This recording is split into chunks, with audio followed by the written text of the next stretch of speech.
Assalamualaikum warahmatullahi wabarakatuh. Perkenalkan, nama saya Ahmad Azrul Arsyadani dengan NPM akhir 281. Di sini saya akan menjelaskan program yang telah kami buat untuk analisis data dari file Excel.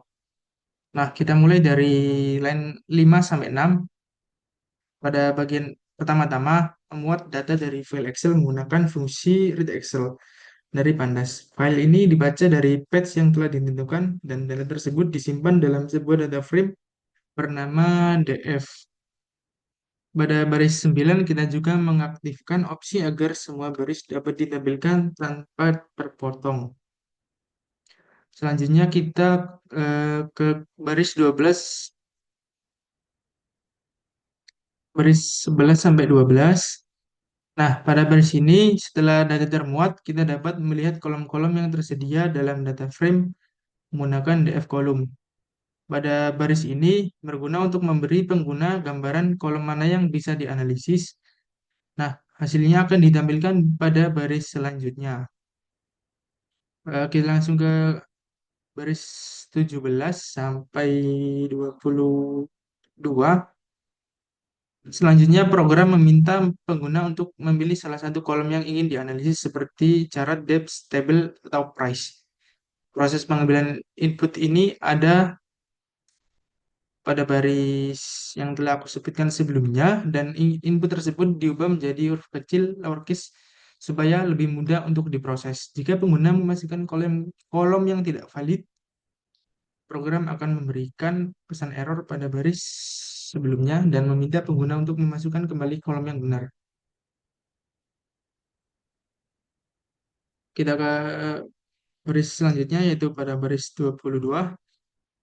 Pada baris ini, pengguna memilih kolom yang valid. Data dari kolom tersebut diambil dan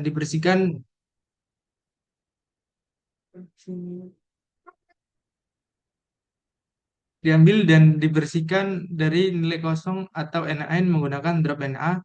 Pada baris ini, data yang sudah bersih ini kemudian diubah menjadi bentuk list untuk mempermudah pemrosesan di langkah-langkah berikutnya. Selanjutnya kita akan menghitung rata-rata pada baris 24 sampai 31. Fungsi hitung rata-rata digunakan untuk menghitung rata-rata pada baris 24 sampai 31. Cara kerjanya adalah dengan menjumlahkan semua nilai dalam data, lalu membaginya dengan jumlah elemen. Jika data kosong, fungsi ini akan mengembalikan nilai 0. Selanjutnya kita menghitung median pada baris 33 sampai 43. Untuk menghitung median, kita menggunakan fungsi hitung median. Data diurutkan terlebih dahulu, lalu tergantung apakah jumlah elemennya ganjil atau genap. Kita ambil nilai tengah atau rata-rata dari dua nilai tengah. Selanjutnya, kita menghitung modus dari line 45 sampai 60. Modus dihitung menggunakan fungsi hitung modus. Fungsi ini menghitung frekuensi kemunculan setiap nilai dalam data dan mengembalikan nilai yang sering muncul. Jika tidak ada beberapa nilai dengan frekuensi yang sama, program akan menampilkan pesan bahwa tidak ada modus unik. Selanjutnya kita akan menghitung variansi dari baris 62 sampai 70. Variansi diukur dengan menghitung seberapa jauh nilai-nilai data menyimpang dari rata-rata. Fungsi hitung variansi pertama-tama menghitung rata-rata, lalu menjumlahkan kuadrat selisih setiap nilai dari rata-rata tersebut dan akhirnya membaginya dengan jumlah data. Selanjutnya kita ke baris terakhir, yaitu baris 72 sampai 74. Standar deviasi dihitung menggunakan fungsi hitung stddev. Standar deviasi adalah akar kuadrat dari variansi dan ini memberi gambaran tentang seberapa tersebar nilai-nilai data dari rata-rata. Mungkin itu saja yang dapat saya sampaikan. Untuk penjelasan program selanjutnya akan dijelaskan oleh rekan saya.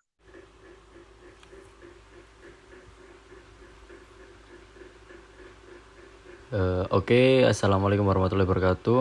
Nama saya Tito Bagus Pratama, NPM akhir saya 101. Di sini saya akan menjelaskan dan melanjutkan dari materi yang dijelaskan oleh rekan saya Azrul. Dan di sini ada menghitung statistik dasar. Dan di situ ada median, modus.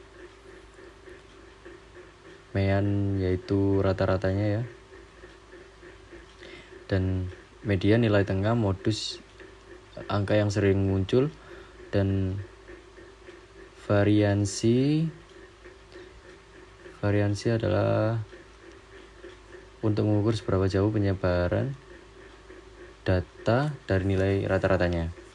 Kalau deviasi STD itu fungsi untuk mengukur seberapa jauh penyebaran data dari nilai rata-ratanya.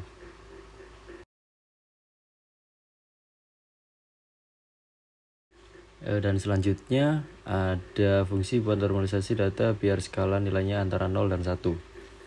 Dan di sini ada normalisasi def normalisasi underscore data dalam kurung data, yaitu fungsi nama normalisasi data. Fungsi ini menerima satu argumen, yaitu data yang merupakan dataset yang akan dinormalisasi.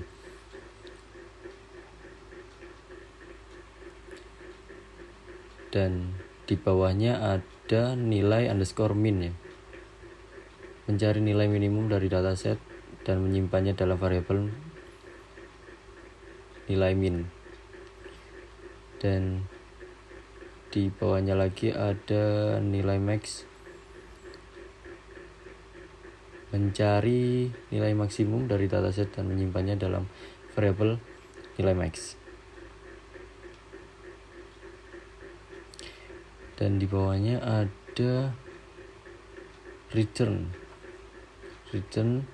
x strip nilai underscore min backslash nilai underscore max strip nilai underscore min.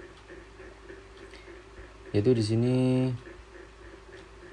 return ini adalah bagian inti dari fungsi adalah list comprehension yang melakukan perhitungan normalisasi untuk setiap nilai dataset.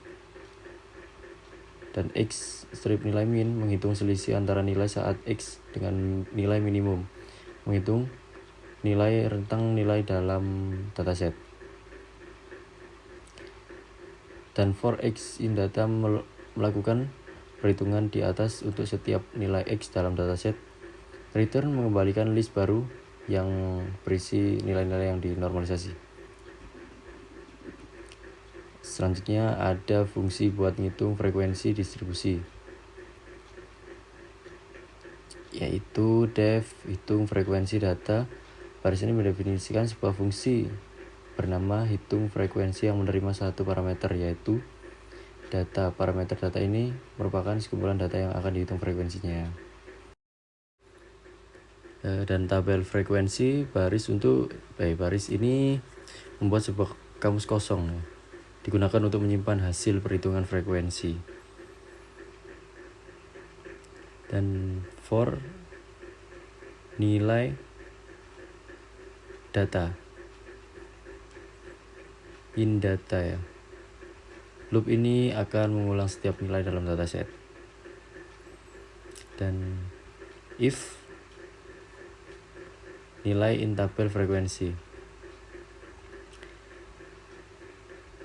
nilai tersebut sudah pernah muncul sebelumnya, maka nilai frekuensinya akan ditambah 1. Dan di bawahnya ada tabel frekuensi nilai plus sama dengan 1. Baris ini menambahkan 1 pada nilai frekuensi untuk nilai yang sudah ada. Else-nya, jika nilai saat ini belum ada sebagai kunci dalam kamus, artinya adalah kemunculan pertama dari nilai tersebut. Dan selanjutnya ada tabel frekuensi. Fungsi buat ngitung frekuensi kumulatif. Sebuah kamus yang berisi pasangan nilai dan frekuensinya, tabel frekuensi. Reverse sebuah boolean digunakan untuk menentukan apakah pengurutan nilai dilakukan secara descending. Outputnya sebuah kamus yang berisi pasangan nilai dan frekuensi kumulatifnya.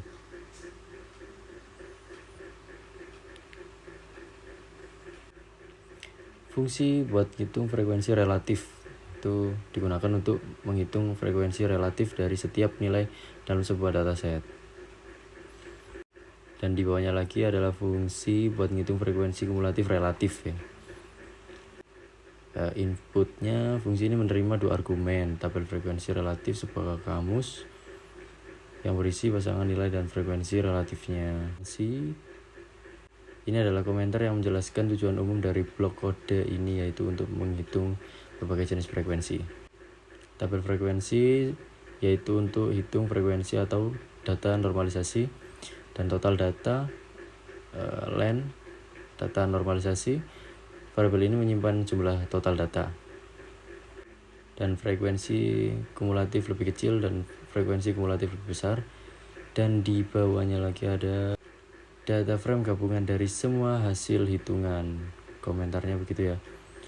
Jadi di sini kita membuat sebuah data frame kosong bernama def gabungan yang akan digunakan untuk menyimpan hasil gabungan.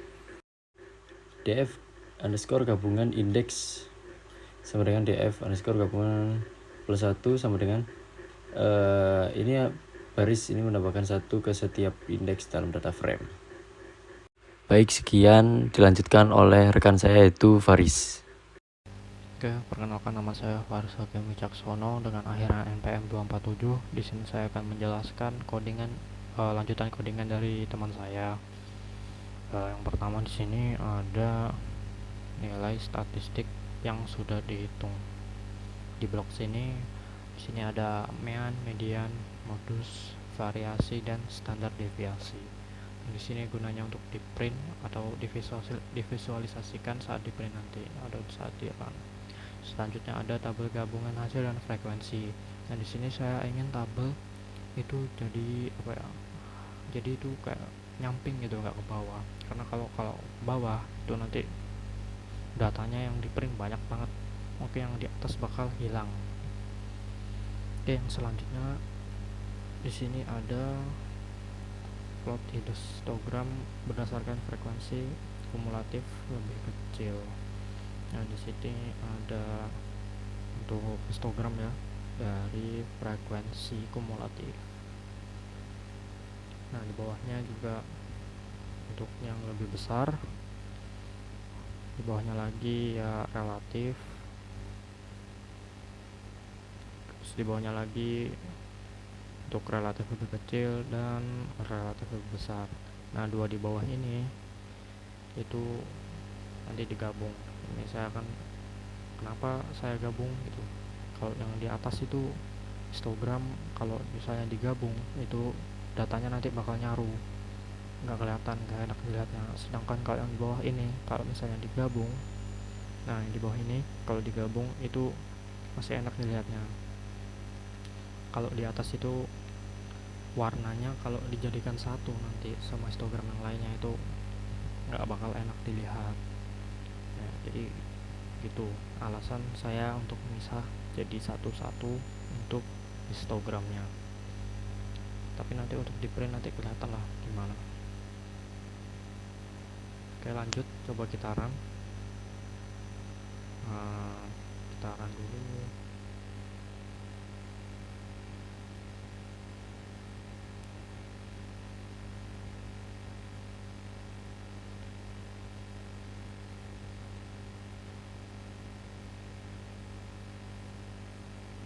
Nah, di sini ada 4 pilihan, yaitu ada karat, depth, table, price. Di sini indeksnya lupa saya ganti ya, nggak apa-apa, tapi coba di sini kita tulis table. Nah, di sini bakal kelihatan.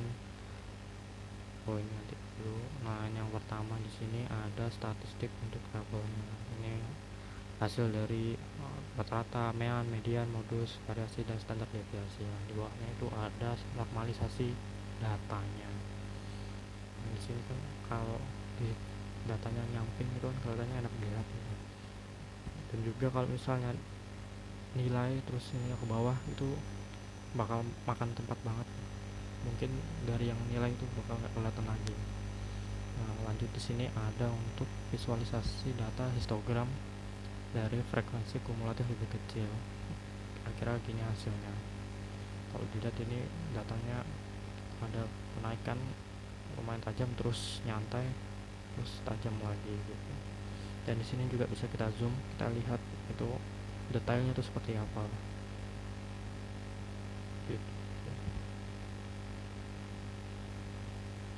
Nah, gitu-gitu aja sih sebenarnya mah.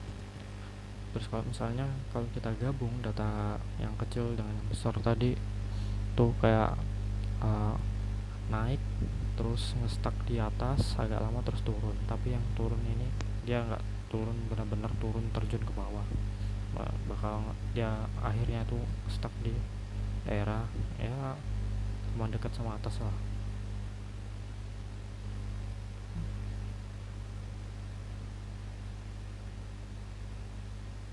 Dan ini untuk yang histogram relatif. Nah ini lanjut ke yang lebih kecil.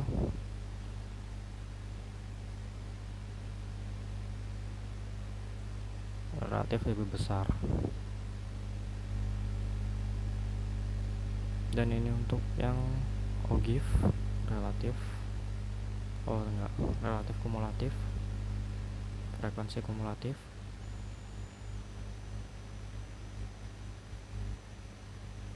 Dan terakhir ya relatif dan kumulatif.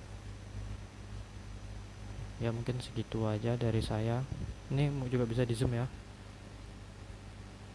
Ya, detailnya seperti apa kelihatan. Ya mungkin segitu aja dari saya. Assalamualaikum warahmatullahi wabarakatuh.